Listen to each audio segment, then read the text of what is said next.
அவருக்காக அவரை நம்பி எதை விட்டுட்டு அவர் வேலைக்கு நீங்க போறீங்களோ அந்த வேலையை அவர் சிறப்பாய் செய்து முடிப்பார்.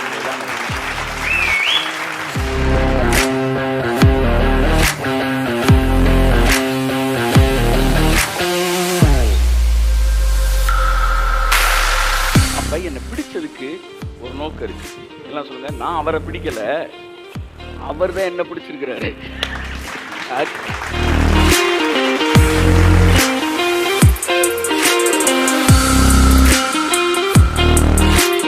காட்ஸ் கிங்டம் நான் எஸ்டாப்ளிஷ் பண்றதோட நான் கனெக்ட் ஆகும்போது இவைகள் எல்லாம் எவைகள் எல்லாம் அதுக்கு முன்னாடி சொன்ன வசனங்களில் உள்ளவைகள் எல்லாம் முன்னாடி என்னென்ன வசனம் சொல்லி, எண்ணத்தை உண்போம், எண்ணத்தை குடிப்போம், எண்ணத்தை உடுப்போம், இவைகள் எல்லாம்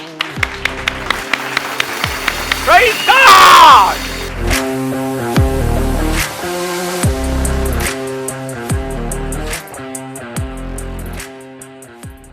தேவனுடைய பிரசன்னத்திலிருந்து உங்களை வரவேற்பதில் மிகுந்த மகிழ்ச்சி அடைகிறேன். கர்த்தருடைய பிரசன்னத்தில் அமர்ந்திருப்பது ஒரு பெரிய ஆசீர்வாதமான விஷயம். கர்த்தருடைய பிரசன்னத்தில் அமர்ந்திருக்கும் போதே அதுதான் நம்மளுடைய ஐடென்டிட்டி, நம்மளுடைய அட்ரஸ், அதுதான் நம்முடைய அத்தாரிட்டி, அதுதான் நம்ம பவர். ஒரு கமிஷனரையோ ஒரு அசிஸ்டன்ட் கமிஷனரையோ வந்து நீங்கள் இல்லை ஒரு பெரிய ஒரு அமைச்சரையோ நீங்கள் எதிர்த்து பேசிட்டீங்கன்னா அவர் வாயிலேருந்து என்ன வரும்? யார்கிட்ட பேசிட்டு இருக்க தெரியுமா? Assistant commissioner of police. யார்கிட்ட பேச தெரியுமா? நான் ஒரு மத்திய அமைச்சர், நான் ஒரு சீஃப் மினிஸ்டர், அதுதான் வரும். ஏன்னா அதுதான் அவங்களுடைய அத்தாரிட்டி. அவனை தொடும்போது முதலாவது அந்த மனிதனிடத்துலேருந்து எது வரும்? தன்னுடைய பொசிஷன் வரும். அப்படி தான் எலியாட்டேருந்து வந்துச்சு. நான் தேவனுடைய பிரசன்னத்தில் நிற்கிறவனாகிய நான், கர்த்தருடைய சமூகத்தில் நிற்கிறவனாகிய நான். That is what is identity, that is what is authority, that is what his address. அதுதான் அவனுடைய பவர். உங்களுடைய அட்ரஸ், என்னுடைய அட்ரஸ் என்ன தெரியுமா? நீங்கள் யார்? உங்கள் மேலே கை நீட்டினா உடனே நீங்கள் சொல்ல வேண்டிய விஷயம், கர்த்தருடைய சமூகத்தில் நிற்கிறவனாகிய நான். That's what my address. ஆகவே எனக்கு இந்த உலகத்தில் இருக்கிற மற்ற விஷயங்கள் எல்லாம் ஒரு பெருசு அல்ல. நான் கடவுளுடைய மனிதன், கடவுளுடைய சமூகத்தில் நிற்கிறவன், கர்த்தருடைய பிரசன்னத்தில் நிற்கிறவன் என்பது மட்டும்தான் நம்முடைய மிகப்பெரிய அதிகாரமாக இருக்கிறது.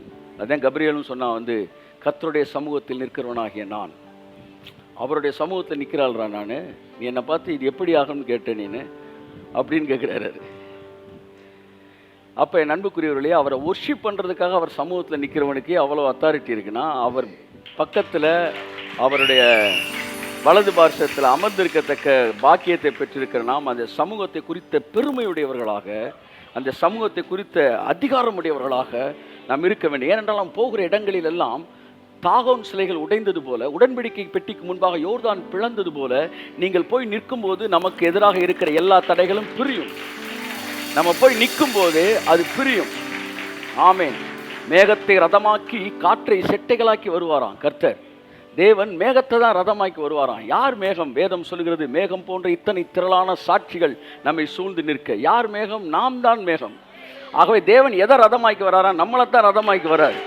நீங்க வந்துட்டீங்கன்னா ஆமென், மேகம் வந்துருச்சு. ஆமென், ஹல்லேலூயா. நல்லா அப்படி ஆமா, முதல் ட்ரம்பட்டை ஊதிடு, யூதர்கள் பண்டிகை மாதிரி. அப்ப நல்லா கவனிங்க, வந்து மேகத்தை ரதமாக்குவார். நாமே மேகமாக இருக்கிறோம். அப்ப மேகம் எங்க வருதோ அப்போது ஒளியுள்ள மேகம் அவர்களை நிழலிட்டது. அப்பொழுது மேகத்திலிருந்து ஒரு சப்தம் வந்தது. சப்தம் எங்க இருந்து வருதான்? நமக்குள்ள இருந்து தான் வருதான். நம்ம தான் அந்த மேகம். ஆமென். உங்க வீட்டில் நீங்க தான் மேகம். உங்களுக்குள்ள தேவனுடைய சப்தம் உங்கள் வீடுகளில் தொனிக்கும், சபைக்கு தொனிக்கும், தேசத்திற்கு தொனிக்கும். Oh, we praise you, Lord. So அந்த சமூகத்தில் நீங்கள் அமர்ந்திருக்கிறீர்கள். That is what our authority. நீங்கள் போய் நிற்கும் போது மற்றவர்களுக்கு திறக்காத கதவு உங்களுக்கு திறக்கும். மற்றவர்கள் முன்பாக கீழ்ப்படியாத சிலைகள், தாகோனின் சிலைகள் உங்களுக்கு முன்பாக நொறுங்கி விழும். அதுதான் உங்க மேல இருக்கிற அனாயிட்டிங், உங்க மேல இருக்கிற அபிஷேகம். அந்த சர்வ வல்லவருடைய அனாயிட்டிங்குள்ள, அந்த பிரசன்ஸ்குள்ள நம்ம அமர்ந்திருக்கிறோம். இங்கிருந்து திரும்பி சொல்லும்போது நமக்காய் மூடிய கதவுகள் எல்லாம் இன்று திறந்திருக்கும். கர்த்தர் நம்மை ஆசீர்வதிப்பாராக. ஆமென். அன்புக்குரியவர்களே, நேற்று நம்ம சோல்ஸ்னா, இன்னைக்கு சோல்ஸ் இல்லை, இன்னைக்கு சோர்ஸ். ஆமென். தேவனுக்கு நேற்று சோல்ஸாக இருந்தவன்லாம் இன்னைக்கு சோர்ஸ். 25 வருஷத்துக்கு முன்னாடி நான் ஒரு சோல் அவருக்கு, ஆனால் இன்னைக்கு நான் அவருக்கு சோர்ஸ். என்னை கொண்டு அவர் திட்டங்களை தீட்டுகிறார். அந்த திட்டத்திலே நீங்கள் உங்களை கொண்டு ஒரு திட்டங்களை தீட்டுகிறார். அந்த திட்டத்தில் நீங்களும் நானும் இணைக்கப்பட்டு இருக்கிறோம். ஆமென். ஆகவே அன்புக்குரியவர்களே, ஆபிரகாமுக்கு 2 விதமான ஆசீர்வாதங்கள் கொடுக்கப்பட்டது. இன்னைக்கு ஒரு விஷயத்தை உங்களிடத்தில் பேச முடியும். A man who is connected with God's business. தேவனுடைய பிசினஸ்ல இணைக்கப்பட்ட மனிதன். ஆமென். காட்ஸ் பிசினஸ் எல்லாம் சொல்லுங்க. ஆமென். தேவனுடைய வேலையோடு இணைக்கப்பட்டவன். ஒரு அழகான ஒரு பழைய இயேசு கிறிஸ்துவை குறித்த ஒரு படம், ஒரு இங்கிலீஷ் படம் ஜீசஸ் கிரைஸ்டோட லைஃப்பை பற்றி. அதில் ஜோசப் என்ன செஞ்சுக்கிட்டு இருப்பார், தச்சு வேலை செஞ்சுக்கிட்டு இருப்பார். அப்போ அவரோட ஃப்ரெண்டு வருவார். ஜோசப்போட ஃப்ரெண்டு எங்கே உன் பையன் எங்கே, அப்பாவோட வேலையை பார்க்குறதுக்கு அவன் இருக்கணுமே அப்படின்வார். உடனே யோசேப் சொல்லுவார், அவன் அப்பாவோட வேலையை தான் பார்த்துக்கிட்டு இருக்கிறான் அப்படின்வார். He is doing his father's business. அப்படின்னு அங்கே அப்படியே மலை பிரசங்கத்தில் காட்டுவான். இன்ட்ரோவே நொறுக்கலாக இருக்கு. ஆமென். நம்ம எல்லாம் நம்ம ஃபாதர்ஸ் பிஸ்னஸில் இணைக்கப்பட்டிருக்கிறோம். ஆமென். தேவனுடைய ராஜ்யத்தோடு இணைக்கப்பட்ட மனிதனாக தேவன் என்னை உன்னை தெரிந்து கொண்டிருக்கிறார். நம்ம வெறும் சோல்ஸ் இல்லை, நம்ம சோர்ஸ். இந்த பூமியில் தேவனுக்குன்னு ஒரு சொத்து இருக்குன்னா, ரூலியக்கார் அடிக்கடி சொல்லுவார், இந்த மதுரையில் சொத்து அப்படின்னா இங்கே இருக்கிற பில்டிங் இல்லையா, நீங்களும் நானும் தான் அவரோட சொத்து. அவருடைய நம்பிக்கை, அவருடைய வெளிச்சம். இந்த வெளிச்சம் உலகத்துக்கு மட்டுமல்ல, தேவனுக்கே இந்த பூமியில் நீங்கள் தான் என்னவா இருக்கிறீங்க, வெளிச்சமாய் இருக்கிறீர்கள்.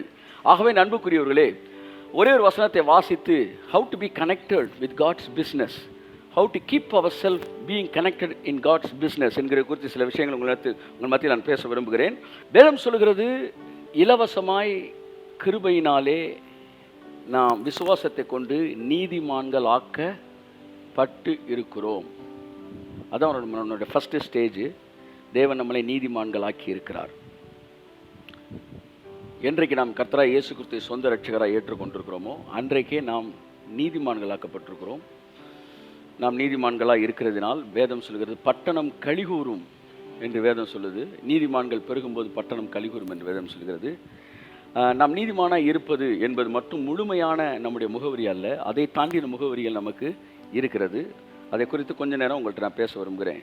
யோபு 22ஆம் அதிகாரம் 3ஆம் வசனத்திலிருந்து நான் கொஞ்ச நேரம் இந்த வார்த்தையை பேசி உங்கள் எல்லாரையும் அப்பாவோட பிஸ்னஸில், அப்பாவுடைய ப்ராஜெக்டில், அப்பாவுடைய விஷனில், அப்பாவோட ட்ரீமில் நான் கனெக்ட் பண்ணப்பட்ட ஒரு மனிதன் என்கிற மனநிலையோடு இங்கிருந்து நீங்கள் கடந்து செல்லும்படி நான் விரும்புகிறேன்.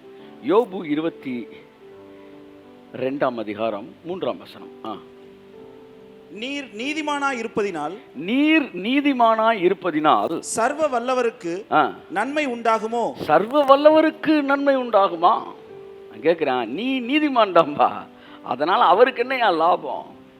என்னை அதிகமாய் அடிக்கடி அசைக்கிற ஒரு வசனம் இது. என்னை சேலஞ்ச் பண்ணுற ஒரு வார்த்தை அது. நான் பலமுறை என்னை மீறி இந்த வார்த்தையெல்லாம் சொல்லியிருக்கிறேன். இன்றைக்கு அந்த வார்த்தை குறித்து கொஞ்ச நேரம் உங்கள் மத்தியில் பேச விரும்புகிறேன். நீர் நீதிமானாய் இருப்பதினால் சர்வ வல்லவருக்கு நன்மை உண்டாகுமா? நீ நீதிமானா இருந்தால் உனக்கு தான் நல்லது. நீ நீதிமானா இருந்தால் உன் பிள்ளைக்கு தான் நல்லது. நீ நீதிமானா இருக்கிறனால அவருக்கு ஒன்றும் பெரிய அளவு லாபம்லாம் கிடையாது. நீர் நீதிமானாய் இருப்பதினால் சர்வ வல்லவருக்கு நன்மை உண்டாகுமோ? அடுத்து, நீர் உம்முடைய வழிகளை உத்தமமாக்குகிறது. நீர் உம்முடைய வழிகளை உத்தமமாக்குறது அவருக்கு ஆதாயமா இருக்குமோ? அவருக்கு அதனால எதுவும் ஆதாயம் இருக்கா? நீ நல்லவனா இருக்கிறனால அவருக்கு ஒரு ஆதாயமும் இல்லை என்கிற அதிர்ச்சியான உண்மையை இந்த காலை நேரத்தில் சொல்லுகிறேன். நான் பைபிள் வாசிச்சிட்டேன் போடுறா. நீர் நீதிமானா இருப்பதினால் சர்வ வல்லவருக்கு நன்மை உண்டாகுமா? நீ காலையில் ஜெபிக்கிறதுனால அவருக்கு என்ன ஆதாயம் இருக்கா? அப்ப சர்வ வல்லவருக்கு நன்மையா இருக்கிறது அப்படின்னு ஒரு வாழ்க்கை இருக்கு போல. அவருக்கு ஆதாயமாய் வாழ்வது என்கிற ஒரு வாழ்க்கை இந்த பூமியில இருக்கு. கைத்தட்டுங்க. ஆமென். என்னுடைய வாழ்க்கை அவருக்கு ஆதாயமான வாழ்க்கையா இருப்பதாக இந்த காலை வேளையிலே ஆண்டவர் என்னுடைய வாழ்க்கை, இளம் வயதில் என்னுடைய வாழ்க்கை மக்கள் நான் கொடுத்துருக்கிறேன். வாழ்க்கையில் எவ்வளவோ ஆண்டவர் ஏற்ற இறக்கங்கள் இருந்தாலும் அதையெல்லாம் தாண்டி நேசித்திருக்கீங்க. என்னுடைய வாழ்க்கை உங்களுக்கு ஆதாயமான ஒரு வாழ்க்கையாக இருக்கட்டும். எத்தனை இந்த காலை வேளையில் சொல்ல விரும்புகிறீங்க, என்னுடைய வாழ்க்கை சொல்லுங்க உமக்கு ஆதாயமான வாழ்க்கையாக இருப்பதாக. ஆமென். 2ஆம் வசனத்தை வாசிங்க. ஒரு மனுஷன் விவேகியா இருந்து தனக்குத்தான் பிரயோஜனமா இருக்கிறதினால் தனக்குத்தானே பிரயோஜனமா இருப்பதினால் தேவனுக்கு பிரயோஜனமா இருப்பானோ. அப்ப நம்மளுடைய அறிவு, தேவன் கொடுத்த ஞானம், இன்டலெக்சுவல், இது எல்லாத்தையும் பயன்படுத்தி விவேகியா அந்த பூமியில இருந்து நம்முடைய லைஃப் மேல மேல மேல டெவலப் ஆகிறனால தேவனுக்கு ஏதாச்சும் ஒரு பிரயோஜனம் இருக்கா அப்படின்னு கேட்கிறாரு. இந்த கேள்வியை என்னோடு இணைக்கப்பட்டிருக்கிற எல்லாத்தையும் நான் கேட்கிறேன். ஒவ்வொரு முறையும் தேவன் நம்மை ஆசீர்வதிப்பதினால் நாம் நமக்குத்தானே பிரயோஜனமா இருக்கிறோமா அல்லது தேவனுக்கு பிரயோஜனமா இருக்கிறோமா? ஆபிரகாம் பார்த்து 2 வார்த்தை சொன்னாரு. நான் உன்னை ஆசீர்வதிப்பேன், 2வது நீயே ஆசீர்வாதமா இருப்ப. யாருக்கு? அநேகருக்கு நீ ஆசீர்வாதமா இருப்ப. உன்னை பார்க்கும்போதே ஆசீர்வாதம் வந்திருக்கு, ஆசீர்வாதம் அமர்ந்திருக்கு. ஒரு வீட்டுக்கு போயிருந்தப்ப சொன்னாங்க, நீங்க அவர் ஒரு இந்து, அவர் சொல்றாரு ஜெபம் பண்ணிட்டு போயிடாதீங்க, அப்படியே உட்காருங்கன்றார். அவர் இந்து, எதுக்கு இப்படி சொல்றீங்க? அது வேற பிசினஸ் போயிருக்கிறோம், லேண்டு விஷயமா. அவர் உட்காருங்கன்றார். எதுக்கு உட்காருங்க? ஜெபம் பண்ணிட்டு அப்படியே போயிட்டீங்கன்னா ஆசீர்வாதம் போயிடும், கொஞ்சம் உட்கார்ந்துட்டு தான் நீங்க போகணுன்றார். என் அன்புக்குரியவர்களே, தேவன் உங்களை ஆசீர்வாதமா வச்சிருக்காரு. உங்க பேர் என்ன சொல்லுங்க? என்எஸ் ஆசீர்வாதம் உங்களுக்கு பேருந்திலிருந்து. நீங்க தான் பிளெஸிங். என்னைக்கு நீங்க ஆசீர்வதிக்கப்படணும் என்கிற இடத்துல இருந்தீங்களோ அந்த இடத்தை தாண்டி நான் தேவனுக்கு பிரயோஜனமாய் இருக்க விரும்புகிறேன். ஒரு மனிதன் தேவனுக்கு பிரயோஜனமாய் இருப்பதினால் அவனுடைய வாழ்க்கை எவ்வளவு சிறப்பான ஒரு இடத்திற்கு கடந்து செல்கிறேன் என்பதை குறித்து நான் கொஞ்ச நேரம் உங்கள்கிட்ட பேசி வாசிப்போம். ஏசாயா 6ஆம் அதிகாரம் 7ஆம் வசனம் 8ஆம் வசனம் நமக்கு மிகவும் பரிச்சயமான ஒரு வசனம். அதை வாசித்து நாம் கடந்து செல்வோம். அதனால் என் வாயை தொட்டு, இதோ இது உன் உதடுகளை தொட்டதினால் உன் அக்கிரமம் நீங்கி உன் பாவம் நிவர்த்தியானது என்றான். அதாவது ஏசாயா நாவை கர்த்தர் தொடுகிறார். தொட்ட பிறகு கர்த்தர் ஏசாயாவிடத்தில் பேசுகிற ஒரு வார்த்தை, ரொம்ப ஃபேமஸான வசனம். அதை வாசிப்ப அடுத்த வசனத்தை. பின்பு யாரை நான் அனுப்புவேன், யார் நமது காரியமாய் போவான் என்று உரைக்கிற ஆண்டவருடைய சத்தத்தை கேட்டேன். யாரு எனது காரியமாய்? எனக்குன்னு ஒரு காரியம் இருக்கு. Who will go for my business? கைத்தட்டுங்க ஒருவருக்கு. யார் எனது காரியமாய் போவான் என்று உரைக்கிற ஆண்டவருடைய சத்தத்தை நான் கேட்டேன். அதற்கு நான், இதோ அடியேன் இருக்கிறேன், என்னை அனுப்பும் என்றேன். ஆமென். ஸோ காடுக்குன்னு ஒரு பிஸ்னஸ் இருக்கு. இந்த பூமியில் அவருக்குன்னு ஒரு காரியம் இருக்கு. அந்த காரியத்தை இந்த பூமியில் செயல்படுத்தணும் தேவன் என்ன செய்கிறாரு? விரும்புகிறார். அதை நீங்கள் புரிஞ்சுக்கணும். இந்த பூமியில் எப்போவுமே மக்களை ஆசீர்வதிக்கிற மட்டும் தேவனுடைய திட்டம் கிடையாது.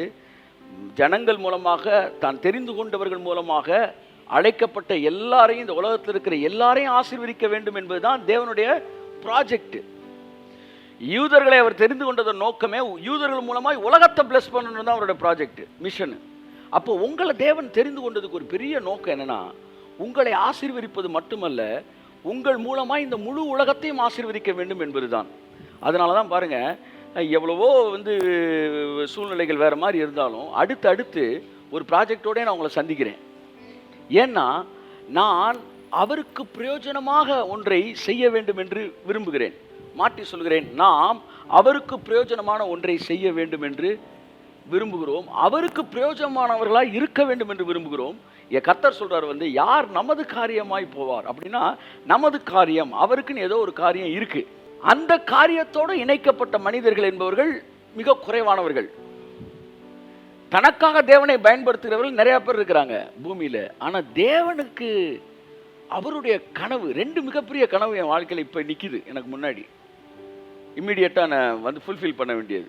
நான் சொன்னேன், ஆண்டவர் இந்த 2 என்னுடைய கனவு. அவர் சொன்னாரு, இது 2 உன் கனவு இல்லடா, என் கனவு.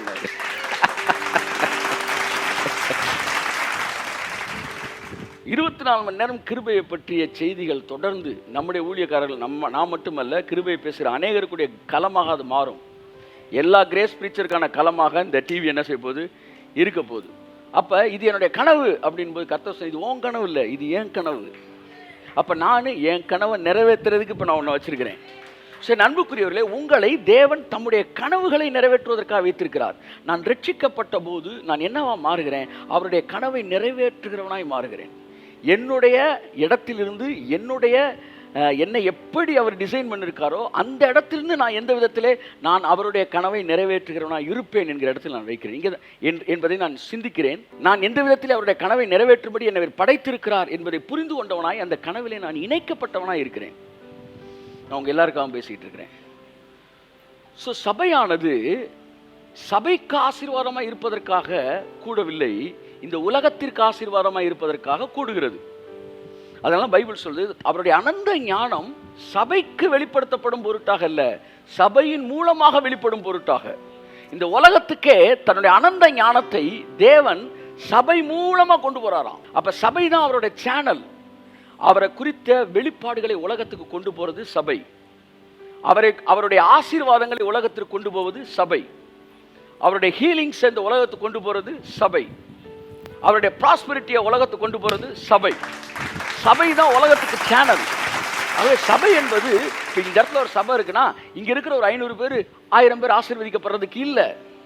அப்படி ஒரு சபை நினைத்து சபையோட எண்ணிக்கை, சர்ச்சில் இருக்கிற ஆட்களோட எண்ணிக்கையை கூட்டணும்னு அந்த சபை என்னைக்கு நினைக்க ஆரம்பிச்சிச்சோ அன்னைக்கு அது வழி விலக ஆரம்பிச்சிருச்சு. சபையில் 5000 பேரை கூட்டி 5000 பேர் எங்களுக்கு ஆசீர்வாதமாக இருப்பதற்காக சபை உருவாக்கப்படவில்லை. அங்கு 50 பேர் இருந்தாலும் அகில உலகத்திற்கும் ஆசீர்வாதமாக இருக்கும்படிக்கு சபை அழைக்கப்பட்டிருக்கிறது. சபை தன்னைத்தானே பெருக்கிக் கொள்வதற்காக அல்ல, தன் மூலமாக இந்த உலகத்தை ஆசீர்வதிப்பதற்கு பயன்படுத்தி. இயேசு கிறிஸ்துட்ட 12 பேர் தான், ஆனால் உலகத்தையே அவர் டிரான்ஸ்ஃபார்ம் பண்ணார். ஆகவே நாம் எதற்காக பிடிக்கப்பட்டோம்? அதான் பிலிப்பியர்ல பவுல் சொல்றாரு, கிறிஸ்து இயேசுவினாலே நான் எதற்காய் பிடிக்கப்பட்டேனோ. எல்லாம் ஒரு தடவை சொல்லுங்களேன், நான் எதற்காய் பிடிக்கப்பட்டேனோ அதை பிடித்து கொள்ளும்படி ஆசையாய் தொடர்கிறேன். அப்ப என்னை பிடிச்சதுக்கு ஒரு நோக்கம் இருக்கு. எல்லாம் சொல்லுங்க, நான் அவரை பிடிக்கல, அவர் தான் என்ன பிடிச்சிருக்கிறாரு. எதற்காய் பிடிக்கப்பட்டேனோ அப்ப நம்ம பிடிச்சிருக்காரு. கோழியை பிடிச்சு பார்த்துருக்கீங்களா நீங்க? இப்படி விரட்டி அப்படி விரட்டி அது கூரையில ஏறும். அப்படித்தான் நீங்க ஏறுனீங்க, அங்கிட்டு ஏறுனீங்க, இங்கிட்டு ஏறுனீங்க, சுத்தி வளைச்சு உங்களை பிடிச்சாரு பாருங்க. இப்படி நறுமை கோழியே அப்படின்ற மாதிரி, வான் கோழி இந்த மாதிரி. நம்ம ஒரு வீட்டுக்கு போகும்போது வான்கோழியை சமைக்கிறதுக்கு பிளான் பண்ணியிருக்காங்க. பார்த்தா அந்த கோழி என்ன செஞ்சிச்சு, எஸ்கேப்டு. முந்தின நாள் அடுத்த நாள் நான் வர அன்னைக்கு வர அன்னைக்கு என்ன செய்யுது, கரெக்டாக என்னடா அந்த கோழியை காணும் பிரதர்னு பார்த்தா வாசலில் கதவை திறந்தோன்னே தலையை வச்சு அப்படியே படுத்துருக்கு. அது பார்த்தோன்னே கர்த்தர் சொன்னா, இது வான்கோழி இல்லை, இது வான் கோழி அப்படின்னா. அது மாதிரி எதற்காக கோழியை பிடிக்கிறோம், அதுக்கு ஒரு நோக்கம் இருக்கு. அந்த மாதிரி எதுக்கு கர்த்தர் என்னையும் உங்களையும் பிடிச்சிருக்கிறாரு. அப்படியே சேர்ந்து சேர்ந்து கூடி களையும் காகங்களாக இருப்பதற்குள்ள கூடி பொழியும் மேகங்கள். அதனால எவ்வளோ கிரிட்டிசிசம் வந்தாலும் இவன் அடுத்த ப்ராஜெக்டை பேசிகிட்டு இருக்கிறான். ஏகப்பட்ட கோடி வச்சிருக்காமல், ஏகப்பட்ட கோடியில் ஏகப்பட்ட விஷனை வச்சிருக்கிறோம், நாங்கள் ஏகப்பட்ட தரிசனத்தை வச்சிருக்கிறோம். Amen. Where there is vision there will be a provision. எங்கே விஷன் இருக்கும் அங்கே ப்ரொவிஷன் இருக்கும். செலவழிக்க தெரியாதவனுக்கு காசு இருக்கியா? தான் வீடையும் தான் குடும்பத்தை மட்டும் ஒரு ஊழியக்காரை கட்டணும்னா அவனுக்கு கோடிகள் தேவையில்லை. ஆனால் எவன் ஒருவன் மிகப்பெரிய ப்ராஜெக்டை கையில் வச்சிருக்கானோ அவனுக்கு பரலோகம் மடை திறந்த வல்லமாக கட்டவிழ்கிறது. என் வாழ்க்கையில் நான் பார்த்துட்டேன். சில மேட்ரு நமக்கு ஒரு 10,000 ரூபா 5,000 ரூபான்னும் போது அது கொஞ்சம் ஒரு மாதிரி தான் கிடைக்குது. ஆனால் காட்ஸ் ப்ராஜெக்டில் 10 கோடினா கூட டபக்குன்னு பண்ணிடுறாரு. ரொம்ப தெளிவாக தான் இருக்கிறார் பார்ட்டி. ஏன்னா அவர் வேலைலாம் ஒன்று ரிலீஸ் பண்ணி விட்றாடுறாரு. ஏன் அந்த பைபிள் அப்படின்ற மாதிரி டாக்கிங் பைபிள் இந்த மாதிரி நமக்கு வர்றதை விட காட்ஸ் பிஸ்னஸ்னால் அவர் கரெக்டாக அதை செஞ்சுறாரு. கர்த்தருக்கு இன்னைக்கு ஃபினான்ஸ் மினிஸ்டர் தான் தேவை. தன்னுடைய பணத்தை எல்லா சேனலுக்குள்ளையும் ரிலீஸ் பண்ணக்கூடிய உண்மை உத்தமமான உக்ரானக்காரன் தான் கர்த்தருக்கு தேவை. நம்ம கேஷியர் தான், நம்ம ஓனர் கிடையாது. ஒரு கேஷியர் சில ரெண்டு சொல்ல அவர்கிட்ட 10 லட்சம் கொடுத்தாலும் அன்றைக்கி இது லேண்டை முடித்தோம். எது நம்ம கேம்ப் சைட்டு லேண்டு 35 ஏக்கர் லேண்டை முடித்த உடனே பேங்க்லேருந்து ஒரு பெரிய போஸ்ட்லேருந்து ஒரு அம்மா வந்திருந்தாங்க. அவங்க அந்த சைடு கையெழுத்து போகிறேன், இங்கே நான் கையெழுத்து போடுறேன். உடனே அந்த அம்மா பார்க்குது, இவர் தான் போல் ஓனர் ஆகிறாரு போலன்ட்டு. உடனே மதியம் லஞ்சுக்கு சேர்ந்து சாப்பிடுவோம் அப்படின்னு உடனே அந்த அம்மா சொல்லுது, அவர் என்னங்க ஒரு சிரிப்பு கூட சிரிக்க மாட்டேன்றார், இவ்வளோ பெரிய லேண்டை முடிச்சிருக்காரு, ஒரு சிரிப்பு கூட சிரிக்க மாட்டேன், அவர் கூட எப்படி உட்காந்து நாங்கள் சாப்பிட்றது அப்படிச்சு. நான் சொன்னேன், லேண்ட் எனக்கு முடிக்கலை, நான் வெறும் கேஷியரு, என் வேலை வந்து ரூபா எண்ணுறது தான். கேஷியர் 8 ரூபாயெல்லாம் பையில் வைக்கணும்னு நினச்சாரு என்ன ஆகுறது? அதனால் கேஷியர் எத்தனை கோடி என்னாலும் அவர் பாட்டு என்னப்பா அப்படியே எண்ணிகிட்டே இருப்பார். அவர் ரொம்ப இன்ஸ்பிரேஷன் ஆக மாட்டார். அப்படித்தான் ஒரு ஊழியக்காரன் உக்கிரானக்காரனாக இருக்கிறான். தேவன் அவனை வந்து என்ன செஞ்சிருக்க, ஒரு சோர்ஸாக வச்சிருக்கிறார். அவன் மூலமாக தன்னுடைய திட்டத்தை நிறைவேற்றும்படி வைக்கிறார். அவன் என்ன செய்யறான், தன்னோடு இணைக்கப்பட்ட எல்லாரையுமே சோர்ஸாக மாற்றுறான். That's what God's business. அப்படிதான் தேவன் செயல்படுத்துறார்.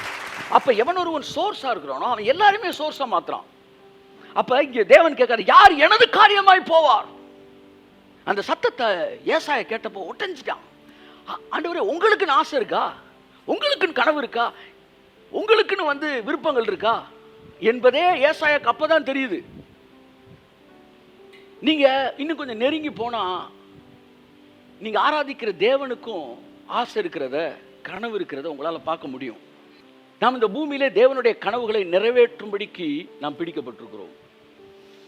கர்த்தருடைய கனவு ஞானமுள்ள பிள்ளை தன் தகப்பனை என்ன செய்கிறான், சந்தோஷப்படுத்துகிறான். அப்பா விரும்பினதை செஞ்சு முடிச்சு அவரை உட்கார வச்சு சிரிக்க வச்சு பார்க்கணும் சார். அதுக்கு தான் சார் கர்த்தர் நம்மளை அழைச்சிருக்கிறார். ஆமேன்னு சொல்லுவோம். ஸோ ஒரு புத்திரன்கிற இடத்திலே நாம் தகப்பனுடைய கனவுகளை நிறைவேற்றத்தக்கவர்களாக இருக்கிறோம். தகப்பனுடைய திராட்சை தோட்டத்திலே வேலை செய்கிறார்கள் புத்திரர்கள். நாம் தேவனுடைய கனவுகளை நிறைவேற்றுகிறவர்களாக இருக்கிறோம். ஸோ நம்ம எல்லாரும் எதற்கு பிடிக்கப்பட்டிருக்கிறோம்? தேவனுடைய பிஸ்னஸில் இணைக்கப்பட்டவர்களாக இருக்கும்படி பிடிக்கப்பட்டிருக்கிறோம். என்னைக்கு சபை அதை உணர ஆரம்பிக்கிறதோ அன்றைக்கு அந்த சபை ஒரு கிராமத்தில் இருக்கிற சாதாரண சபையாக இருக்கும், ஆனால் உலகத்துக்கே ஆசீர்வாதமான சபையாக இருக்கும். அல்லது சிட்டியில் அதை உணராமல் இருக்க சபையாக இருந்தால் அந்த சிட்டியிலே பெரிய சர்ச்சாக இருக்கும், ஆனால் அதனால் உலகத்துக்கு எந்த விதமான ஆசீர்வாதம் இருக்காது, சபைக்கும் சபை ஜனங்களுக்கும் ஆசீர்வாதம் இருக்கும். ஆனால் நான் நியூ கவர்னன்ட் சர்ச் எப்படி இருக்குன்னு விரும்புகிறேன்னா, நம்ம எண்ணிக்கையில் பெரியவர்களாக அல்ல, நாம் எண்ணிக்கையில் எப்படி இருந்தாலும் நாம் நமக்கு ஆசீர்வாதமாக அல்ல, நாம் இந்த உலகத்திற்கு ஆசீர்வாதமாக இருக்கவே நான் விரும்புகிறேன். ஆகவே அன்புக்குரியவர்களே, ஸோ காட்ஸ் பிஸ்னஸோட நம்ம கனெக்ட் பண்ணப்பட்டவர்களாக இருக்கும்போது தேவன் நம்மளை ஒரு ஸ்பெஷல் இடத்துல வச்சு பார்க்குறாரு. ஆமேன். எத்தனை பேர் இந்த ஸ்பெஷல் இடத்துல இருக்குன்னு விரும்புகிறீங்க? ஆமேன் சொல்லுவோம். ஆமேன். பிலிப்பியர் 2:22 குறித்து தீமோத்தேயு குறித்து பவுல் எழுதும்போது இவ்விதமாக எழுதுகிறார். 22-21. தகப்பனுக்கு பிள்ளை ஊழியம் செய்வது போல, தகப்பனுக்கு பிள்ளை ஊழியம் செய்வது போல அவன் என்னுடனே கூட சுவிசேஷத்து நிமித்தம் ஊழியம் செய்தான் என்று அவனுடைய உத்தம குணத்தை அறிந்திருக்கிறீர்கள். 21 வாசிட்டு 22 வாசிங்க. மற்றவர்கள் எல்லாரும் கிறிஸ்து இயேசுவுக்குரியவர்களை தேடாமல், கிறிஸ்து இயேசுவுக்கு உரியவைகளை தேடாமல், உரியவர்களை அல்ல, கிறிஸ்து இயேசுவுக்குரியவைகளை தேடாமல் தங்களுக்குரியவைகளையே தேடுகிறார்கள். பாத்தீங்களா? ரட்சிக்கப்பட்டவன 2 கேட்டகரியா பிரிக்கிறார். ஒன்னு கிறிஸ்து இயேசுவுக்குரியதை தேடாமல் தங்களுக்குரியதை தேடுவது. இன்னொரு கூட்டம் தங்களுக்குரியது அல்ல, கிறிஸ்து இயேசுக்குரியவைகளை தேடுவது. நான் ரட்சிக்கப்பட்டிருப்பதன் காரணம், நான் பிடிக்கப்பட்டிருப்பதன் காரணம், என் தகப்பனுடைய கனவுகளை நிறைவேற்றுவதற்காகவே நான் பிடிக்கப்பட்டிருக்கிறேன். ஆமேன். என் தகப்பனுடைய ஆசையை நிறைவேற்றுவதற்காக நான் பிடிக்கப்பட்டிருக்கிறேன். இந்த இடத்துல பவுல் எழுதுறாரு, எல்லாரும் கடவுளுக்குரியதை தேடாம தங்களுக்குரியதான் தேடினாங்க, ஆனா தீமோத்தேயு அப்படின்றான். கைத்தட்டி ஒரு தடவை, கைத்தட்டி. ஆமென். Praise God. ஹல்லேலூயா. தீமோத்தேயு அப்படி அல்ல, அவன் ஒரு ஸ்பெஷல் கேடர். அவனை பத்தி என்ன சொல்றாரு வாசிங்க. தகப்பனுக்கு பிள்ளை ஊழியம் செய்வது போல, தகப்பனுக்கு பிள்ளை ஊழியம் செய்வது போல அவன் என்னுடனே கூட சுவிசேஷத்தின் நிமித்தம் ஊழியம் செய்தான் என்று அவனுடைய உத்தம குணத்தை அறிந்திருக்கிறீர்கள். தீமோத்தேயை பற்றி சொல்லும்போது தகப்பனுக்கு பிள்ளை ஊழியம் செய்கிற மாதிரி அவன் எனக்கு ஊழியம் செஞ்சான். தன்னுடைய ஃபியூச்சரை பற்றி, தன்னுடைய விஷயங்களை பற்றி அவன் யோசிக்கலை. அதனால தான் தீமோத்தேயை அனுப்பும்போது தீமோத்தேயு விடுவிக்கப்பட்டான், விடுதலை பண்ணப்பட்டான் என்று அறியுங்கள்னு எழுதுறாரு. ஒருத்தர் ஜெயிலேருந்து விடுதலை ஆகலை, நான் அவனை ரிலீஸ் பண்ணிட்டேன் அப்படின்றார். தீமோத்தேயு நான் வந்து என்ன செஞ்சுட்டேன், ரிலீஸ் பண்ணிட்டேன், அவன் வந்து அவனுடைய ப்ராஜெக்ட்ஸை பண்ணும்படி நான் அனுப்பிச்சிட்டேன்றார். பாருங்க, ஒரு மனிதன் ஊழியக்காரன் தன்னோடு இணைக்கப்பட்டிருக்கிறவனை எப்படி ஒரு ஸ்பெஷலாக பார்க்குறானோ அப்படி நாம் தேவனுடைய கனவுகளோடு இணைக்கப்பட்டவர்களாக இருக்கும்போது தேவன் நம்மளை ஸ்பெஷலாக தான் பார்க்குறாரு. ஸோ என் வாழ்க்கையின் அர்த்தம் என்னவென்றால், நான் காட்ஸ் பிஸ்னஸோடு இணைக்கப்பட்டே இருக்கணும்.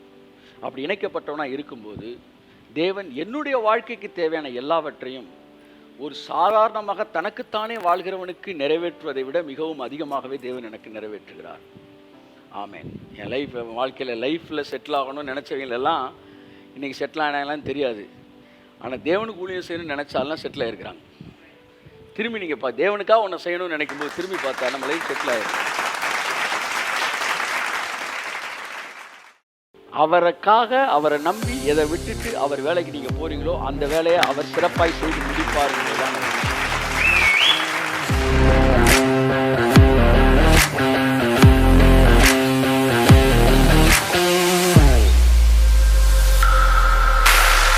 அப்போ என்னை பிடிச்சதுக்கு ஒரு நோக்கம் இருக்கு.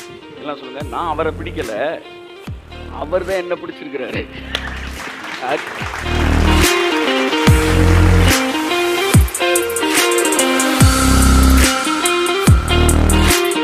காட்ஸ் கிங்டம் நான் எஸ்டாப்ளிஷ் பண்றதோட நான் கனெக்ட் ஆகும்போது இவைகள் எல்லாம் எவைகள் எல்லாம் அதுக்கு முன்னாடி சொன்ன வசனங்களில் உள்ளவைகள் எல்லாம் முன்னாடி என்னென்ன வசனம் சொல்லி, எண்ணத்தை உண்போம், எண்ணத்தை குடிப்போம், எண்ணத்தை உடுப்போம், இவைகள் எல்லாம் Praise God!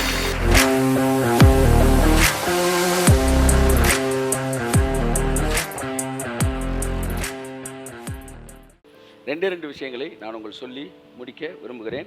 மத்தேயு 17ஆம் அதிகாரத்தில் ஒரு சில வசனங்களை வாசிக்க விரும்புகிறேன். வாசித்து மத்தேயு 17:24 இருந்து. அவர்கள் கப்பர்நகூமில் வந்தபோது வரிப்பணம் வாங்குகிறவர்கள் பேதுருவினிடத்தில் வந்து, உங்கள் போதகர் வரிப்பணம் செலுத்துகிறதில்லையா என்று கேட்டார்கள். செலுத்துகிறார் என்றான். கப்பர்நகூம்ல தான் அவருடைய ஹெட் ஆஃபீஸ் இருந்துச்சு அப்படின்னு வந்து அந்த தியாலஜியன்ஸ்லாம் சொல்கிறாங்க. டேக்ஸ் அப்படி தான் சொல்கிறாரு. அதான் அவருடைய சொந்த ஊர்.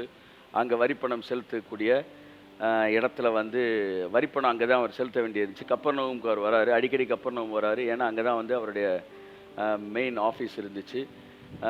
அப்போ வந்து அங்கே வந்தபோது என்ன செய்கிறாங்கன்னா, கப்பர்நகூமுக்கு வந்தபோது வாசிங்க. வரிப்பணம் வாங்குகிறவர்கள் பேதுருவினிடத்தில் வந்து உங்கள் போதகர் வரிப்பணம் செலுத்துகிறதில்லையா என்று கேட்டார்கள். உங்க போதகர் வரிப்பணம் செலுத்துகிறது. வேகமா வந்திருக்கிறாங்க. யாரு? டாக்ஸ் வந்திருக்கிறாங்க. ஆமா, அது வேற இன்கம் டாக்ஸ் குரூப் வேற வேலை பார்க்கிறவர்கள் இருக்கிறீர்கள். வரிப்பணம் வாங்குகிறவர்கள் வந்திருக்கிறார்கள். வந்த உடனே பேதுரு பயந்துட்டாப்புல. என்னன்னா, பேதுரு வரி கட்டல, நம்மளை தான் பிடிக்க வந்திருக்காங்க போல அப்படின்னு பேதுரு பயந்து போய், அதான் உண்மை, பேதுரு வரி கட்டல, பயந்து போய் என்ன சார் உடனே வரி கட்டியாச்சுன்னு டக்குன்னு பதில் சொல்ல போகும்போது, அதான்ப்பா உங்கள் தலைவர் வரி கட்டிட்டாரா? தலைவரா அப்படின்னு நம்மளை தான் தூக்க வந்துட்டாங்கன்னு நினச்சிட்டேன்னு. அப்போ கூட பேதுரு அந்த ஆள் கெட்ட மாதிரி தெரிலையேங்க அப்படின்னு போட்டு இருக்கிறாயே. ஆனால் அவன் பாருங்க என்ன சொல்கிறான், வரிப்பணம் செலுத்துக்கலன்னு கேட்டாலும் செலுத்துகிறாருன்ட்டான். இன்ஃபேக்ட் அந்த வருஷத்துக்கான வரியை ஏசு இன்னும் செலுத்தாட்டினா கூட செலுத்தினான்னு சொன்னான் பாருங்க. அவன் தான் சீசன் செலுத்துறவங்க செலுத்துறன்னு போட்டு கொள்ள பேர் வெளியில் இருக்கிறாங்க. ஆனால் இவன் சொல்கிறான் செலுத்துறாருங்க, ரெகுலராக செலுத்திக்கிட்டு தான் இருக்கிறாரு அப்படின்றான். உடனே அவங்க போயிட்டாங்க. ஆனால் அந்த வருஷத்துக்கான வரியை அவர் செலுத்தலை. இப்போ வாசிங்க. அவன் வீட்டிற்குள் வந்தபோது அவன் பேசுகிறதற்கு முன்னமே இயேசு அவனை நோக்கி, சீமோனே, உனக்கு எப்படி தோன்றுகிறது? பூமியின் ராஜாக்கள் தீர்வையையும் வரியையும் தங்கள் பிள்ளைகளினிடத்திலோ அந்நியரிடத்திலோ யாரிடத்தில் வாங்குகிறார்கள் என்று கேட்டார். அதற்கு பேதுரு, அந்நியரிடத்தில் வாங்குகிறார்கள் என்றான். இயேசு அவனை நோக்கி, அப்படியானால் பிள்ளைகள் இதை செலுத்த வேண்டுவதில்லையே, ஆகிலும் நாம் அவர்களுக்கு இடரலாயிராதபடி பார்த்து கேட்கிறாரு.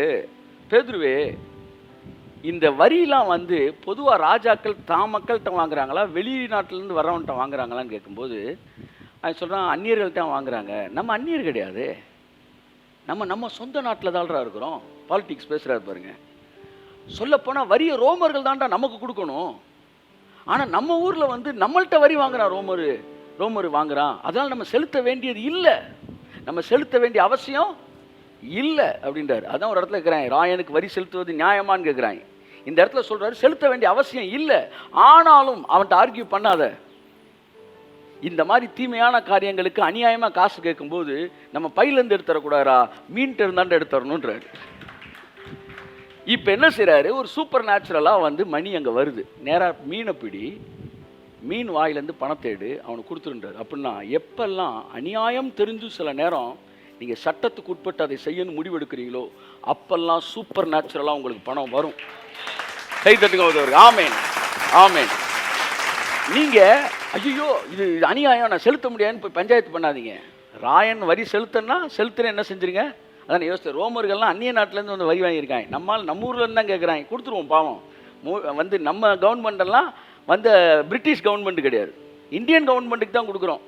ஆனால் இயேசு கிறிஸ்து என்னது ஒரு அந்நிய அரசாங்கத்துக்கே கொடுத்துருக்கிறாரு. அப்போ என்ன செய்கிறாரு, கர்த்தருடைய ஆவியான அன்றைக்கி வீட்டிலேருந்து கிளம்பும்போது சில விஷயங்கள் டீல் பண்ணும்போது சில இடங்களுக்கு வந்து சில பணம்லாம் வந்து நம்ம வந்து அன்அஃபிஷியல் கிடையாது, சில மார்ஜின் இருக்கும் பார்த்தீங்களா, பல இடங்களில் பல விஷயங்கள் நம்ம செட்டில் பண்ண வேண்டியிருக்கும். அதாவது சட்டத்துக்கு உட்பட்டு, சட்டத்தில் வந்து அரசாங்க அலுவலர்கள் கொடுப்பதை பற்றி பேசலை.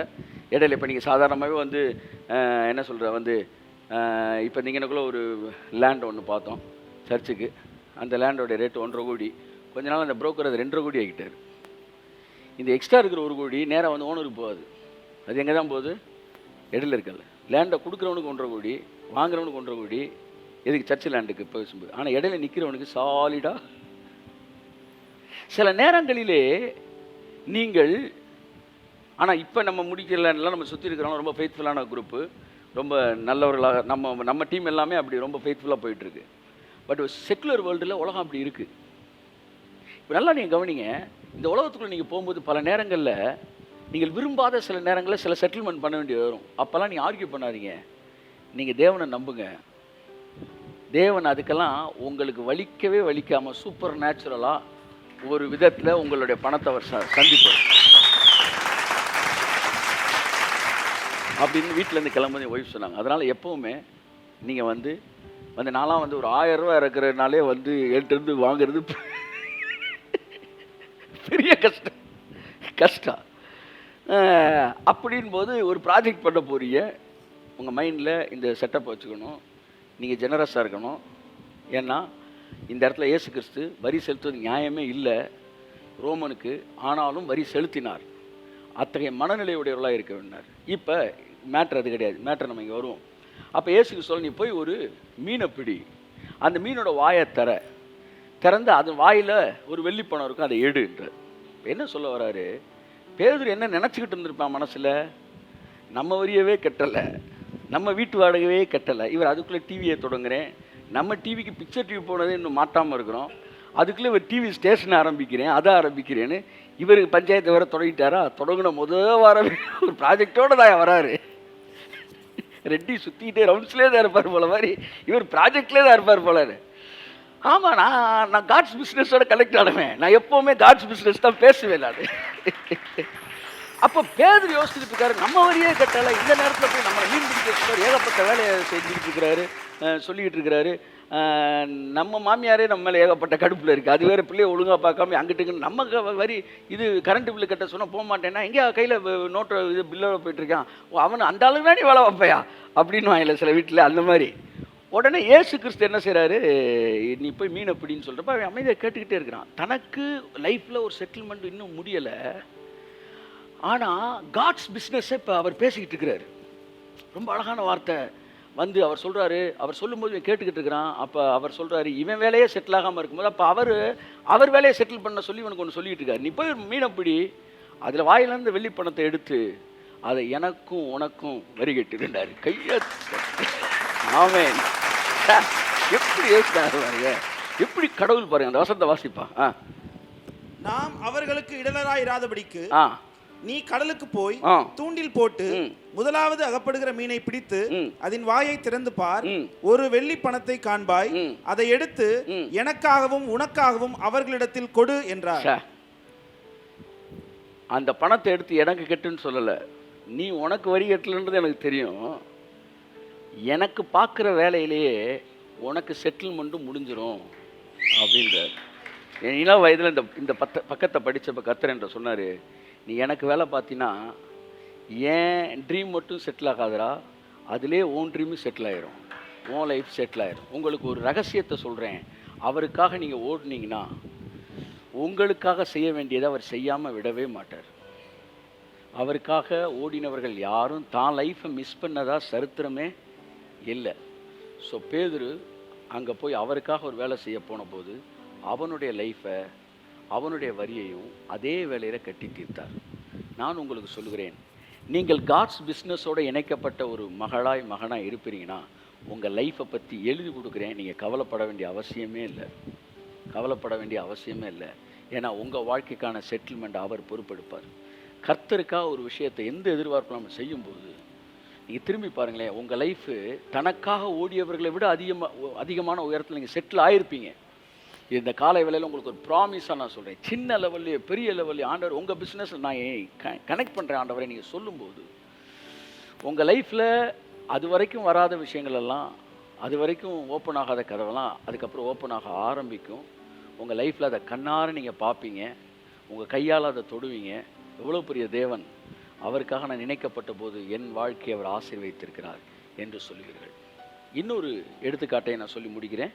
லூக்கா 5ஆம் அதிகாரம் 3ஆம் வசனம். 5:3. அப்பொழுது அந்த படகுகளில் ஒன்றில் ஏறினார். அது சீமோனுடையதாக இருந்தது. பாருங்க, இங்க அது முந்தின வசனத்தை கூட வாசிங்களேன் ஒரு நிமிஷம். அப்பொழுது கடற்கரையிலே நின்ற 2 படகுகளை கண்டார். 2 படகுகளை கண்டார். மீன் பிடிக்கிறவர்கள் அவைகளை விட்டு இறங்கி வலைகளை அலசி கொண்டிருந்தார்கள். அப்பொழுது அந்த படகுகளில் ஒன்றில் ஏறினார். அது சீமோனுடையதாக இருந்தது. அதை கரையிலிருந்து சற்றே தள்ளும்படி அவனை கேட்டுக்கொண்டு அந்த படவில் உட்கார்ந்து ஜனங்களுக்கு போதகம் பண்ணினார். அவர் போதகம் பண்ணி முடித்த பின்பு சீமோனை நோக்கி, ஆழத்திலே தள்ளிக்கொண்டு மீன் பிடிக்கும்படி உங்கள் வலைகளை போடுங்கள் என்றார். அதற்கு சீமோன், ஐயரே, ரா முழுவதும் நாங்கள் பிரயாசப்பட்டும் ஒன்றும் அகப்படவில்லை, ஆகிலும் உம்முடைய வார்த்தையின்படி வலையை போடுகிறேன் என்றார். பாருங்க, ஒரு ஃபெயிலியரான ஒரு சிச்சுவேஷன்ல பேதுரு என்ன செஞ்சிருக்காரு? உட்காந்து வலையெல்லாம் அலசிக்கிட்டு இருக்காரு. மீனை பிடிச்சிட்டு வலையை அலசினா பரவாயில்ல, மீனே பிடிக்காம வலையை அலசிக்கிட்டு இருக்கிறாரு. ஒரு பிஸ்னஸும் இல்லை. இந்த சோர்ந்து போன நேரத்தில் திடீர்னு ஒருத்தர் வராரு. அவருக்கு பின்னாடி ஒரு ஒரு ஒரு 500-600 பேர் பின்னாடி ஃபாலோ பண்ணி வந்துக்கிட்டு இருக்கிறாங்க. அவர் அவங்ககிட்ட பேசுகிறதுக்கு அப்படியே பார்க்குறாரு. அங்கே போயிட்டு வந்த படகுகள் இருக்குது. உடனே அவர் பேதுரை பார்த்துக்கிறாரு, உன் படகு கொஞ்சம் யூஸ் பண்ணிக்கலாமா? Can I use your boat for my business அப்படின்றாரு. திடீர்னு ஒரு நாள் அம்பானி வந்து உங்கள்கிட்ட, என் பிஸ்னஸில் உன்னை பார்ட்னராக சேர்த்துக்கிறேன் வரியான்னு கேட்ட அப்புறம் இருக்கும். அதை விட பெரிய ஒருத்தர் இப்போ உன்னை பார்த்து கேட்டுக்கிட்டு இருக்கிறாரு. You want to be a partner with me. அதை இல்லைன்னு ஒருத்தர் சொன்னால் நான் எவ்வளோ பெரிய முட்டாளாக இருப்பேன் சொல்லுங்கள். அவர் சொல்கிற, உன்னுடைய போட்டை நான் யூஸ் பண்ணிக்கலாமா என் பிஸ்னஸ்க்குன்றார். நான் சொல்கிறேன், அதுக்காச்சும் யூஸ் ஆகட்டும். அந்த கடைசி பையன் எதுக்குமே யூஸ் இல்லாமல் இருக்கான், வீட்டுக்கு பாஸ் பண்ண அப்படியே கூட்டிகிட்டு போயிருக்கேன் வாங்க பாருங்க. அந்த மாதிரி சொன்ன அந்த படகை நீங்கள் யூஸ் பண்ணிக்க. அவர் உட்காந்து படகுலேருந்து பிரசங்கம் பண்ணுறாரு. பிரசங்கம் முடிஞ்சு, அற்புதம் நடந்துச்சு, அடையாளம் நடந்துச்சு. எல்லோரும் என்ன செய்கிறாங்க? சந்தோஷம், வீட்டுக்கு போகிறாங்க. ஆனால் ஏசுனார் எவ்வளோ ஜென்டிலான ஏசுனார் பாருங்க. அவர் இறங்கி, ரொம்ப தோத்துறோம் பிரதர் அப்படின்னு கிளம்பாம பேதுரப்பா சொல்கிறாரு, என் பிஸ்னஸ் ஹெல்ப் பண்ண யாரையும் நான் வெறும் கையை அனுப்பி பழக்கமே கிடையாது. நீ என்ன செய், படகு எடுத்துகிட்டு கடலில் போய் வலைய போடு அப்படின்றார். அவன் சொல்கிறான், ஐயா, நேற்று நான் கரையில் வலைய போடலை, நேற்றும் கடல்லையாம் போட்டேன், ஒன்றுமே அகப்படலை. நைட்டு தான் பொதுவாக வந்து மீன்லாம் அகப்படும், பகலில் அகப்படாது. நீங்கள் பகலில் போய் போட சொல்கிறீங்க அப்படின்றான். நீ என் பிஸ்னஸில் கனெக்ட் ஆகிருந்தீன்னா, வழக்கமாக மீன் வந்து வலைய போடும்போது லெஃப்டில் தான் போடுவாங்களாம், ரைட்டில் போட மாட்டாங்களாம். ஆனால் இவர் ரைட்டில் போடுன்றார், பகலில் போடுன்றார். எல்லாமே ஏற்கு மாறாக இருக்குது. ஆமாம், இது வரைக்கும் நம்ம என்ன 2013 வரைக்கும் வலைய ஃபுல்லாக லெஃப்ட்லேயே தான் போட்டோம். எங்கே? பழைய ஏற்பாட்டிலேயே தான் போட்டோம். ஒன்றும் சிக்கலை. டக்குன்னு சொன்னார், ரைட்டில் போடு வலைய. வலைய ரைட்டில் போடுறான், புதிய ஏற்பாட்டில் போடுறாரு. புதிய ஏற்பாட்டில் போட்டால் அப்படியே படகு அமிழ்வது போல வந்து ஆசீர்வாதங்கள் சிக்கின. சொல்லுங்க, வலைய லெஃப்டில் போடாதீங்க, ரைட்டில் போடுங்க. ஆமேன். சரி, நண்புக்குரியவர்களே, நீ போடு, வலைய போடு அப்படின்றாரு. அது ஒருத்தர் எழுதுறாரு, முந்தின நாள் எல்லா மீனும் வலையை நெக்லெக்ட் பண்ணிட்டு விலை போச்சான். ஆனால் இயேசு சொன்ன உடனே, உம்முடைய வார்த்தையின்படியே நான் வலைய போடுறேன்னு போட்டப்ப அந்த மீனெல்லாம் வந்து வம்பா சிக்கிச்சான் உள்ள. ஒருத்தன் தேவனுடைய பிசினஸ்ல கனெக்ட் ஆயிட்டான்னா பாருங்க, அதுக்கப்புறம் 2 படகுகள் அமிழத்தக்கதாக. வசனம் தொடர்ந்து வாசிங்க. அந்தபடியே அவர்கள் செய்து தங்கள் வலை கிழிந்து போகத்தக்கதாக மிகுதியான மீன்களை பிடித்தார்கள். அப்பொழுது மற்ற படவில் இருந்த கூட்டாளிகள் வந்து தங்களுக்கு உதவி செய்யும்படி சைகை காட்டினார்கள். அவர்கள் வந்து 2 படவுகளும் அமிழத்தக்கதாக நிரப்பினார்கள். பார்த்தீங்களா? கிழியத்தக்கதாக அப்படின்னு ஒரு வார்த்தை வருது. அடுத்து அமிழத்தக்கதாக. எல்லாம் சொல்லுங்க. கிழியத்தக்கதாக, அமிழத்தக்கதாக. அவ்வளவு பிடிச்சி நிரப்பியிருக்காங்க. 2 படகை நிரப்பியிருக்கிறாங்க. அதை என்ன சொல்லுவாங்க பொதுவாக வந்து ப்ரீச்சிங்கில் வந்து ஒன்று உன்னுடைய ஸ்பிரிச்சுவல் லைஃபு, உன்னுடைய இந்த வேர்ல்ட்லி லைஃபு, 2யுமே கர்த்தர் உனக்கு நிரப்புவார். நீ எப்போவுமே ஒரு படகை நிரப்புறவில்லை. என்னில் விசுவாசமாக இருக்கிறவன் உள்ளும் புறமும் மேய்ச்சலை கண்டடைவான். உண்மையாக நீங்கள் தேவனுடைய பிஸ்னஸோட கனெக்ட் ஆன ஆளாக இருந்தீங்கன்னா, தேவனுடைய ராஜ்யத்தோடு இணைக்கப்பட்ட மனுஷனாக இருப்பீங்க என்றால் நல்லா. தேவனுடைய ராஜ்யத்தின் வேலையோடு இணைக்கப்பட்ட மனுஷனாக இருந்தால் நீங்கள் ஆசீர்வதிக்கப்படாதவர்களாக இருக்கவே முடியாது. தேவனுடைய ராஜ்யத்தோடு இணைக்கப்பட்டவர்கள் ஆசீர்வதிக்கப்படாமல் இருக்கவே முடியாது. இன்றைக்கு உங்களை நீங்கள் ஒரு தடவை திரும்பி பாருங்க. ஐ அம் கனெக்டட் வித் காட்ஸ் பிஸ்னஸ். நான் எனக்கு நானே பிரயோஜனமாக இருக்கிறேனா, அல்லது நான் சர்வ வல்லவருக்கு பிரயோஜனமாக இருக்கிறேனா? ஆண்டவரே, நான் அங்கே சோல்ஸா இல்லை சோர்ஸா? எங்களை எதற்காக நீங்க பிடிச்சீங்க, அதை நான் பிடித்துக் கொள்ள விரும்புகிறேன். I want to be a connected person with your business, Father. நான் உங்க பிசினஸோட கனெக்ட் பண்ணப்பட்டவனா இருக்க விரும்புகிறேன். அப்ப தேவனுடைய ராஜ்யத்தின் ஆசீர்வாதம் உங்கள் வாழ்க்கையில கடந்து வந்து கொண்டே இருக்கும். பேதுரு 2 இடத்துல பார்க்குறீங்க. ஒன்று, அவன் பிஸ்னஸ்ல ஃபெயில் ஆகியிருந்தப்ப இயேசு கிறிஸ்துவோடைய ஊழியத்துக்கு அவன் ஊழியத்தோட கனெக்ட் ஆனப்ப அவன் பிஸ்னஸை விடலை. பிஸ்னஸ்லாம் இருக்கிறான், ஆனால் கனெக்ட் ஆனனால அவன் பிஸ்னஸை பிளஸ் பண்ணார். இங்கே வரி கட்டாமல் இருந்தப்ப அவருக்காக ஒரு வேலையை செய்ய போனப்ப அதே பணத்தில் அவனோட வரியை அவர் கட்டி முடிச்சார். நீங்கள் அவர் வேலையை பார்க்கும்போது அவர் உங்கள் வேலையை மிக சிறப்பாக செய்வார். எல்லாம் ஒரு தடவை சொல்லுங்கள், நான் அவர் வேலையை பார்க்கும்போது என் வேலையை அவர் கரெக்டாக பண்ணுவார். ஹல்லேலூயா. அதான் பாருங்கள், அந்த ஒருத்தர் சொன்னார் வந்து, சமாரிய ஸ்திரீ இயேசுநாதரை பார்த்த உடனே இவர் தான் மேசியான்னு தெரிஞ்சோம். உடனே குடத்தை இறக்கி வச்சுட்டு நேராக ஊருக்குள்ளே போயிடுச்சு. போய் எல்லாத்தையும் சொல்ல போயிடுச்சு. குடத்தை எவன் தூக்கிட்டு போவானே யோசிக்கல அந்த அம்மா. அது பயங்கரமான எமோஷனல் ஆகி குடத்தை வச்சுட்டு நேராக ஊருக்குள்ளே போய் எல்லாத்தையும் சொல்லி கூட்டிகிட்டு வருது. ஒருத்தர் சொல்கிறாரு, அவர் வர வரைக்கும் குடத்தை ஏசுனார் பார்த்துக்கிட்டாரா? ஏய் அம்மா, 300 நாள் குடத்தை வச்சுருக்காரு. நீ அவருக்காக அவரை நம்பி எதை விட்டுட்டு அவர் வேலைக்கு நீங்கள் போகிறீங்களோ அந்த வேலையை அவர் சிறப்பாய் செய்து முடிப்பாருங்கிறதுதான். உங்கள் வேலை, உங்களுடைய பணம், உங்களுடைய எனர்ஜி, உங்களுடைய மைண்டு, ஏதாவது ஒன்று தேவனுடைய ராஜ்யத்தோடு இணைக்கப்பட்டிருக்க வேண்டும். எனக்கு நானே பிரயோஜனமாக இருப்பதினால் சர்வ வல்லவருக்கு ஒரு பிரயோஜனம் கிடையாது. நான் நீதிமானாக இருப்பதினால் அவருக்கு என்ன லாபம்? என் அன்புக்குரியவர்களே, நான் நீதிமானாக இருப்பதினால் எனக்கு தான் லாபம். ஆனால் என்னைக்கு நான் அவர் காரியத்தோடு இணைக்கப்படுறேனோ அப்போ அவருக்கு லாபமானவனாய் நான் என்ன செய்கிறேன்? மாறுகிறேன். நான் ராஜ்யத்தோடு இணைக்கப்பட்டவனாய் மாறுகிறேன். இன்றிலிருந்து உங்கள் மனசு ஒன்றே ஒன்று நினச்சிருக்கணும், நான் ராஜ்யத்தோடு இணைக்கப்பட்டவன். ஆமென் சொல்லுங்கள். கடைசி ஒரு வசனம் வாசித்து முடிப்போம். மத்தேயு 6:33. முதலாவது தேவனுடைய ராஜ்யத்தையும் அவருடைய நீதியையும் தேடுங்கள். முதலாவது தேவனுடைய ராஜ்யத்தை தேடுங்கள். மறுபடியும் உங்களுக்கு ஞாபகப்படுத்துகிறேன், முதலாவது தேவனை தேடுங்கள் என்று இங்கு சொல்லவில்லை. நமக்கு எப்படி சொல்லிட்டாங்கன்னா, கடவுளுக்கு தான் சார் முதலிடம் கொடுக்கணும். கடவுளுக்கு தான் சார் கடவுளுக்கு தான் சார் எல்லாரும் முதலிடம் கொடுக்குறாங்க. ஏற்கனவே சொன்ன போல திருட போகிறவங்க கூட சாமியை கும்பிட்டு திருட போகிறான். இன்றைக்கி பேங்கை கொள்ளையடிக்கும் போது எந்த சைரனும் வந்து என்ன செய்யக்கூடாது, ஆமாம் இது பண்ணக்கூடாது ஆண்டவரே அப்படின்னு தான் கிளம்புறாங்க. கரண்ட்டை கட் பண்ணுறவனு ஜபத்தை பொறுத்தே கரெக்டாக கட் பண்ணுறாங்க. எல்லாமே ப்ரேயரில் மூவ் ஆகிட்டு. தேவனை முதலிடத்தில் வைப்பதை பேசவில்லை நான், தேவனுடைய ராஜ்யத்தை முதலிடத்தில் வைப்பது. கைத்தட்டுங்க. Amen, praise God. The kingdom of God. தேவனுடைய ராஜ்யம் இந்த பூமியிலே ஸ்தாபிக்கப்பட்டு கொண்டிருக்கிறது. இந்த பூமியில அவருடைய ராஜ்யம் நாளுக்கு நாள் எக்ஸ்டெண்ட் ஆகிட்டு இருக்கு. தம்முடைய பிள்ளைகளை கொண்டு, தம்முடைய சோர்ஸை கொண்டு தேவன் தம்முடைய ராஜ்யத்தை இந்த பூமியில என்ன செஞ்சுக்கிட்டு இருக்காரு? ஆமா, எரெக்ட் பண்ணிக்கிட்டு இருக்கிறாரு. எல்லா பக்கமும் கெட்டிக்கிட்டு இருக்கிறாரு. அப்ப அந்த ராஜ்யத்தை முதலாவது நான் தேடும் போது, காட்ஸ் கிங்டம் நான் எஸ்டாப்ளிஷ் பண்றதோட நான் கனெக்ட் ஆகும்போது, இவைகள் எல்லாம் அதுக்கு முன்னாடி சொன்ன வசனங்களில் உள்ளவைகள் எல்லாம், முன்னாடி என்னென்ன வசனம் சொல்லிருக்கு? எண்ணத்தை உண்போம், எண்ணத்தை குடிப்போம், எண்ணத்தை உடுப்போம், இவைகள் எல்லாம் Praise God. உண்பது, உடுப்பது, குடிப்பது எல்லாம், இவைகள் எல்லாம், இன்னொரு தடவை சொல்லுங்க, நல்லா கை அசைச்சு, இவைகள் எல்லாம் சொல்லுமா, இவைகள் எல்லாம், இவைகள் எல்லாம் எனக்கு கூட கொடுக்கப்படும். Praise God. Hallelujah.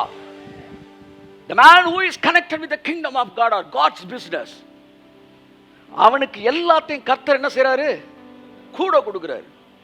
அவன் ஏன் பிசினஸ் இணைக்கப்பட்டவன் தான். அதனால தான் அன்னைக்கு அந்த அந்த குப்பத்தில் அந்த அந்த மீனவர்கள் இருக்கிற அந்த ஏரியாவில் இருக்க எந்த மீனவனும் பிடிக்காத அளவு மீனை பேதுரு ஒரே ஆள் பிடிச்சான். இப்படிலாம் சாதிக்க எத்தனை பேர் விரும்புறீங்க? மற்ற படகுல இருக்கவனு ஹெல்ப் கூப்பிடுறாங்க. சார் கொஞ்சம் 2 கை கொடுங்க, இந்த ரூபாயெல்லாம் கொஞ்சம் எண்ணிடுவோம் பண்ணுறாங்க. 2000 நோட்டை ஃபுல்லாக நிறையா கிடக்கு, கொஞ்சம் நீங்கள் என்னங்க அப்படின்னு பிரித்து கொடுக்குற மாதிரி எத்தனை பேர்? ஆமென். முதலாவது தேவனுடைய ராஜ்யத்தை அவருடைய நீதியையும் தேருங்கள், பிறகு எல்லாம் உங்களுக்கு கூட கொடுக்கப்படும். அதோடு சேர்த்து கொடுக்கப்படும். என் அன்புக்குரியவர்களே, வாழ்க்கைக்காக ஓடுகிறவர்களாக நீங்கள் இருப்பீர்கள் என்றால் இன்றைக்கு உங்கள் மனநிலை மாற்றிக்கொண்டு ராஜ்யத்தோடு இணைக்கப்பட்டவர்களாய் அதை குறித்த மனநிலையோடவர்களாக இருப்பீர்கள் என்றால் அடுத்த 5 வருஷத்தில் நான் சொல்கிறேன், நீங்கள் செட்டில் ஆன மாதிரி உங்கள் சுற்றி இருக்கிறவங்க செட்டில் ஆகிருக்க மாட்டாங்க. அடுத்த 10-20 வருஷத்தில் உங்கள் பிள்ளைகளைப் போல இந்த பட்டணத்தில் எவரும் செட்டில் ஆகின்ற லெவலில் கடவுள் உங்கள் பிள்ளைகளை செட்டில் பண்ணுவார். ஏனென்றால் அவருடைய ராஜ்யத்தோடு இணைக்கப்பட்ட மனநிலை என்பது ஆசீர்வாதமான ஒரு மனநிலை. ஸோ இந்த முதல் நாளிலே நான் உங்களிடத்தில் ஒன்று பேச விரும்புகிறேன். இந்த NCC ஊழியத்தோடு இணைக்கப்பட்டிருக்கிற எல்லாரும், இந்த சபையோடு இணைக்கப்பட்டிருக்கிற உலகம் இருக்கிற எல்லாருக்கும் சொல்ல ஒரு விஷயம் என்னவென்றால், நீங்கள் எதற்காய் பிடிக்கப்பட்டீர்கள்? அவருடைய ராஜ்யத்தோடு இணைக்கப்பட்டிருக்க, அவருடைய வேலையில் ஒரு பகுதியாக இணைக்கப்பட்டிருக்க, அது தன் அளவுக்கேற்றபடி கிரியை செய்யுமா. உடம்புல இருக்கிற பாகங்கள் எல்லாம் ஹார்ட் ஒர்க் பண்ணணும்னு கிடையாது, அது பார்ட்ட கரெக்டாக வேலை பார்க்கணும். அப்படி பார்க்கும்போது சரீரம் சிறப்பாக இயங்கும். அப்படி தேவனுடைய சரீரமாகிய சபை சிறப்பாக இயங்க ஆரம்பிக்கும். என் அருமையான மகளே, சரீரத்தோடு இணைக்கப்பட்ட நீங்கள் அவருடைய அங்கங்களாக இருக்கிறீர்கள். சரீரத்தில் செயல்படாத அங்கம்னு ஒன்றுமே இருக்கக்கூடாது. செயல்படாத அங்கம்னா என்ன? அப்படியே செய்தியை பார்க்குறது, அப்படியே வீட்டுக்கு போயிடுறது, அப்படியே பாட்டை பாடுறது, அப்படியே போயிடுறது, அப்படியே பார்க்குறது, அப்படியே போகிறது, இதெல்லாம் செயல்படாத அங்கம். ஆனால் நீங்கள் செயல்படுகிற அங்கங்களாக இருக்க வேண்டும் என்று சொல்லி நான் வரவேற்கிறேன். கர்த்தர் உங்களை அவ்விதமாக ஆசீர்வதிப்பாராக. நான் இப்போ நீங்கள் பாருங்கள், நம்ம வந்து ஒரு டைத்து கொடுக்குறோம், ஒரு ஆஃபரிங் கொடுக்குறோம்னா ஒரு விஷயத்தை நீங்கள் தெரிஞ்சுக்கணும். நீங்கள் ஓடிக்கிட்டு இருக்கும்போதே அதில் கர்த்தருக்கும் சேர்த்து ஓடிக்கிட்டு இருக்கீங்க, ராஜ்யத்துக்கு சேர்த்து ஓடிக்கிட்டு இருக்கீங்க. அப்படி தான் பார்க்குறாரு. என் பையன் ஏதோ சம்பாதிக்கல கொடுக்குறான், அப்படி பார்க்கல. அவன் ஓடுறதுல என்னுடைய ராஜ்யமும் சேர்ந்துருக்குது. அவன் வாங்குகிற சம்பளத்தில் என் ராஜ்யம் சேர்ந்துருக்கு. அவன் வேலை செய்கிற இடத்துல அவன் ப்ரமோஷன் கிடைச்சா அதில் என்னுடைய ராஜ்யத்தின் வளர்ச்சி இருக்குது. அதனால் அவனை தூக்கும் போது, அவன் ஆசீர்வதிக்கும் போது இயேசு நாமத்தில், ஏனென்றால் என்னுடைய ராஜ்யம் அவனோடு இணைக்கப்பட்டிருக்கிறது.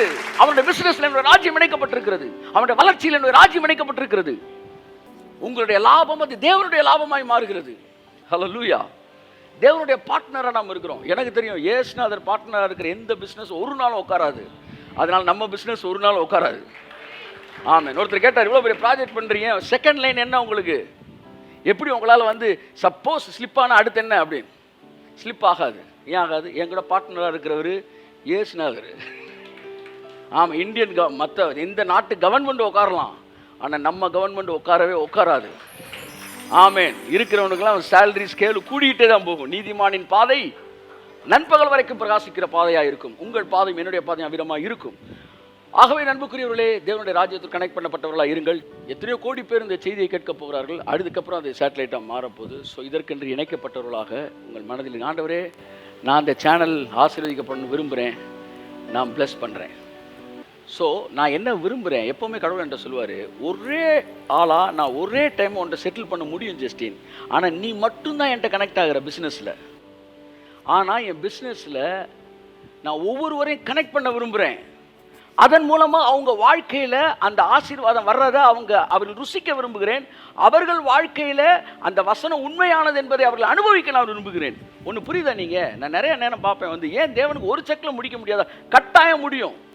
ஆனால் தேவன் ஜனங்கள் தம் பிஸ்னஸில் கனெக்ட் ஆகணும்னு விரும்புகிறார். அதனால தான் தேவனுக்கு ஒரு ஆலயத்தை கட்டும்போது சாலமோன் போன்ற மிகப்பெரிய பணக்காரர்கள், தாவீதை போன்ற அரசர்கள் கூட மக்களுக்கு ஒரு வாய்ப்பை கொடுத்தார்கள். ஏன்னா அந்த ஆசீர்வாதம் மக்களுக்கும் கடந்து செல்ல வேண்டும் என்பதற்காக. God wants every one of you should connect yourself with the business of God.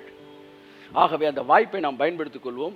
எத்தனை பேர் நீங்கள் இந்த சேனலை கிருபையின் செய்தி இது அனைத்து கிரேஸ் பிரீச்சர்ஸ்க்கான ஒரு களமாக இருக்க வேண்டும் என்று சொல்லி நான் விரும்புகிறேன். ஆகவே இது தேவனுடைய சத்தமாக சிலுவையின் சுவிசேஷத்தை சொல்லக்கூடிய ஒரு தளமாக இருப்பதாக கர்த்தர் நாம் கர்த்தரை ஆசீர்வதிக்கிறேன்.